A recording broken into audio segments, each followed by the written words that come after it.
Reflexão Bíblica. Convido você a abrir sua Bíblia em 1 João, capítulo 3. Nós leremos os versos 16, 17, 18, 19 e 20. Diz assim: Nisto conhecemos o que é o amor. Jesus Cristo deu a sua vida por nós e devemos dar a nossa vida por nossos irmãos. Se alguém tiver recursos materiais e vendo seu irmão em necessidade não se compadecer, como pode permanecer nele o amor de Deus? Filhinhos, não amemos de palavra nem de boca, mas em ação e em verdade.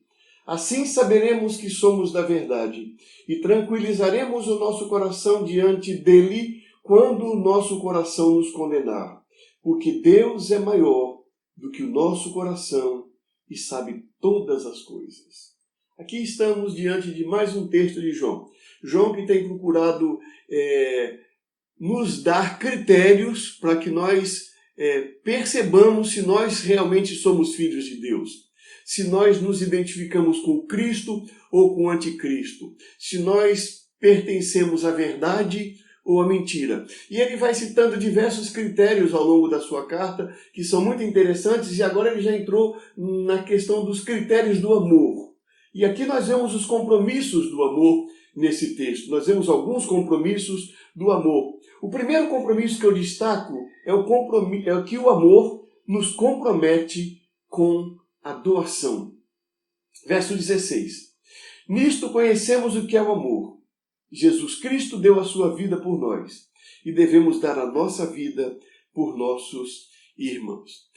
Deixa eu trazer uma informação histórica que é interessante nesse caso.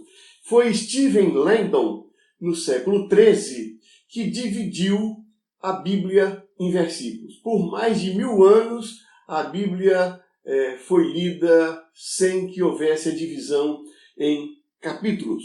No século XVI, Robert Essian dividiu os capítulos em versículos. Então, a partir daí, nós passamos a ter a Bíblia dividida que era livros, passou a ser os livros divididos em capítulos e os capítulos divididos em versículos. E existe uma relação muito interessante entre esse texto de 1 João 3,16 com João 3,16. João 3,16 diz que Deus amou o mundo de tal maneira que deu seu Filho unigênito para que todo aquele que nele crê não pereça, mas tenha a vida eterna. E 1 João 3,16 diz que nisto nós conhecemos o que é o amor.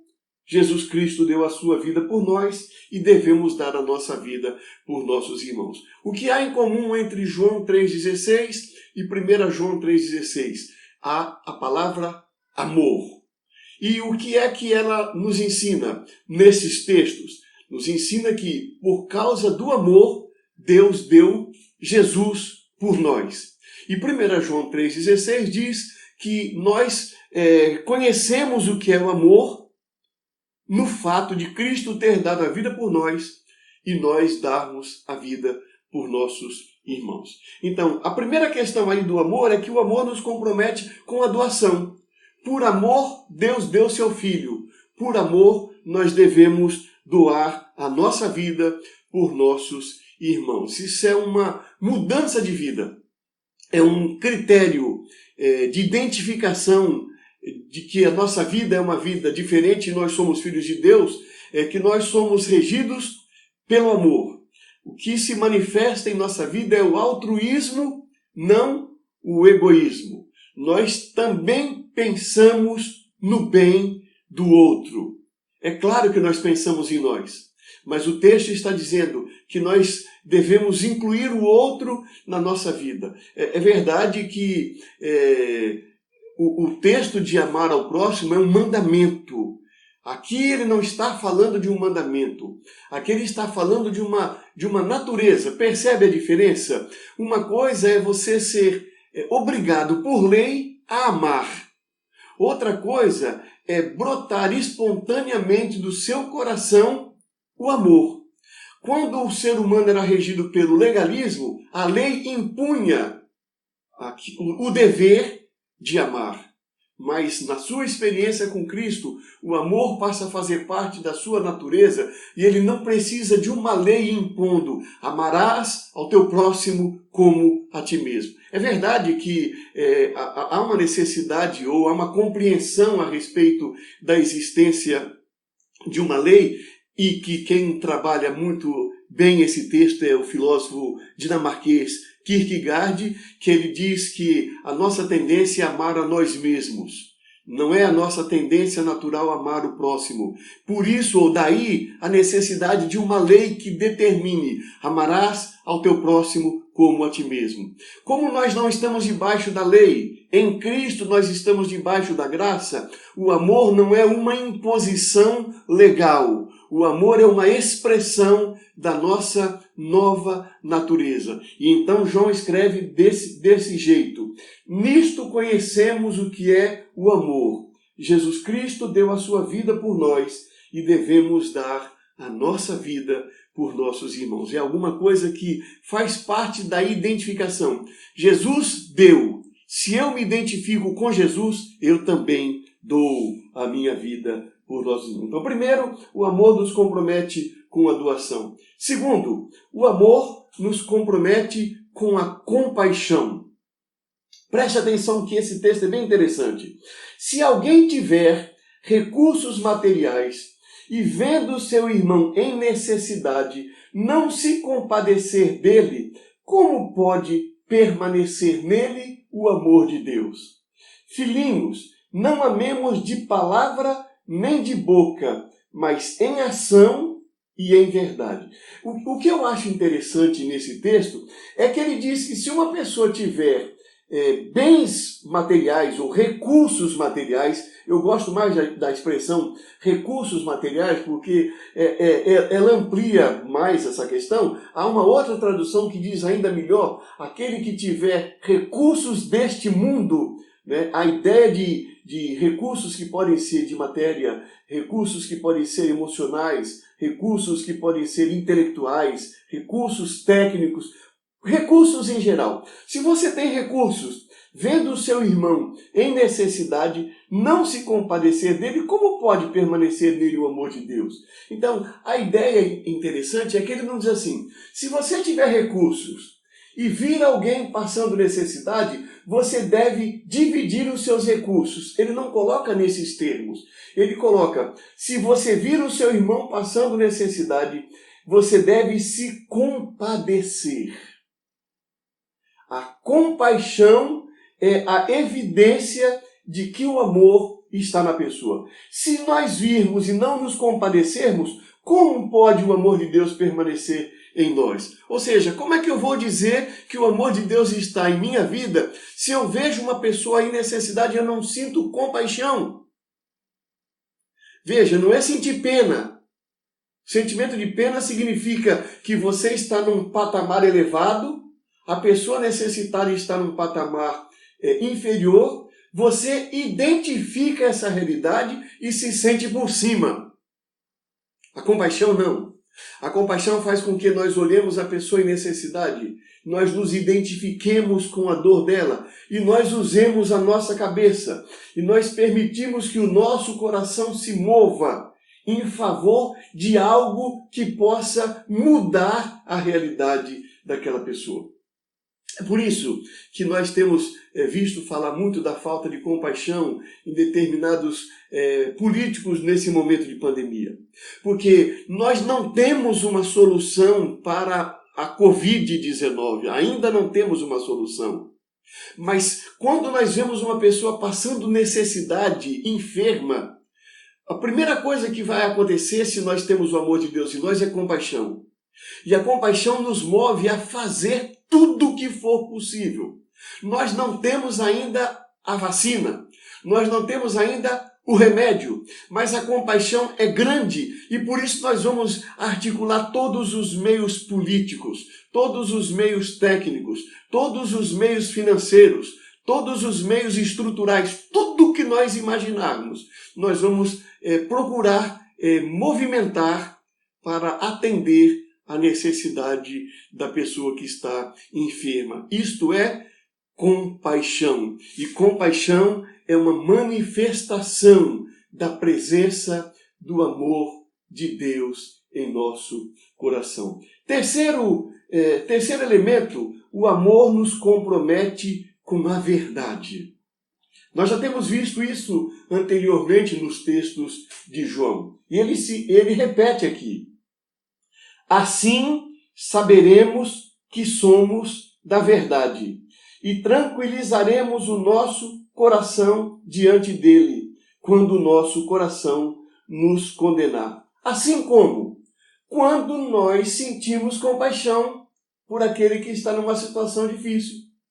Quando nós doamos alguma coisa para alguém que está em necessidade. É esse ato. O ato demonstra que há amor em nosso coração. E a manifestação do amor é um indicativo de que nós estamos com a verdade. O amor, portanto, nos compromete com a verdade. Não há como você ser amoroso sem ser verdadeiro. Não há como você dizer que é verdadeiro se você não é amoroso. Por isso, Paulo aos Efésios diz que nós devemos seguir a verdade em amor. Porque verdade e amor são duas coisas que andam juntas. Não há como nós dizermos que nós somos da verdade se nós não amamos. E não há como dizer que nós amamos se nós não sentimos compaixão e não agimos em favor da pessoa. É isso que ele diz. E aqui ele entra numa parte que começa a trazer o consolo individual. Porque se nos dois primeiros o amor nos compromete com a doação, o amor nos compromete com a compaixão, a partir da terceira e da quarta opção que eu trago aqui nesse momento, ele começa a trazer alguma coisa que traz paz para o nosso coração. Assim saberemos que somos da verdade e tranquilizaremos o nosso coração diante dele quando o nosso coração nos condenar. Sim, porque o nosso coração nos condena. Nós temos sentimento de culpa, alguns são doentios, alguns são reais, são verdadeiros. Sentimos culpa por alguma coisa efetivamente errada que nós fizemos e temos consciência disso. E quando o nosso coração nos condena, quando ele vem para apontar a nossa deficiência, a nossa falha, o que é que traz tranquilidade? O que traz tranquilidade é o fato de nós amarmos.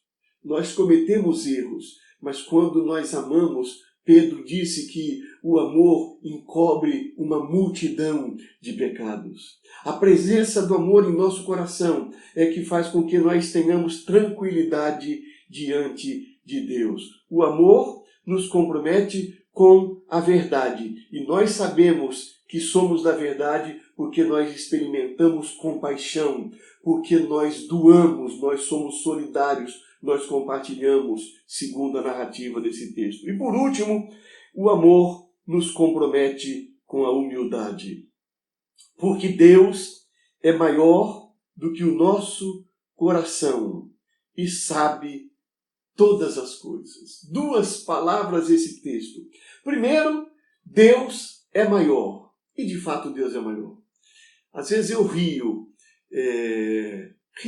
não num sentido, digamos, pejorativo ou desprezando, mas eu fico pensando que tem pessoas com o nariz empinado, pessoas que se colocam como se elas fossem a maior pessoa do universo, quando na verdade nós somos uma poeira da periferia do universo. Isso ainda é um ato de bondade, nos identificarmos em tamanho com a poeira da periferia do universo. Na verdade, nós somos muito pequenos e nós temos que reconhecer a nossa pequenez. Nós temos que reconhecer a nossa fragilidade. Nós temos que reconhecer que Deus é maior. Deus é muito maior, inclusive, do que o Deus das religiões. O Deus das religiões é um Deus muito pequeno quando nós pensamos no tamanho de Deus. E quando nós pensamos no tamanho de Deus, nós pensamos não apenas naquilo que a nossa mente nos permite imaginar ou não nos permite imaginar. Você pode olhar por esses dois ângulos.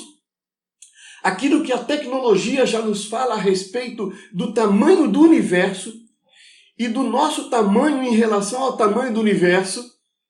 E nós então podemos imaginar quão grande é Deus. Primeiramente, humildade perante a grandeza de Deus. Nos coloquemos nos nossos lugares como seres pequenos, infinitamente pequenos.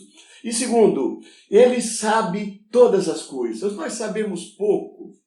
Nós sabemos pontualmente. Você pode se tornar um especialista em física, mas o que você sabe é muito pouco. Você pode se transformar num especialista em química, mas o que nós sabemos de química ainda é pouco. Você pode escolher qualquer área do conhecimento e se especializar, e ainda será pouco. E quando você pensa em todas as áreas do conhecimento humano, aí que você vê que você não sabe nada. E aí nós nos colocamos de maneira humilde diante da grandiosidade de Deus. O amor nos compromete com a humildade. Então, nós vemos aqui nesse texto de João 4 compromissos.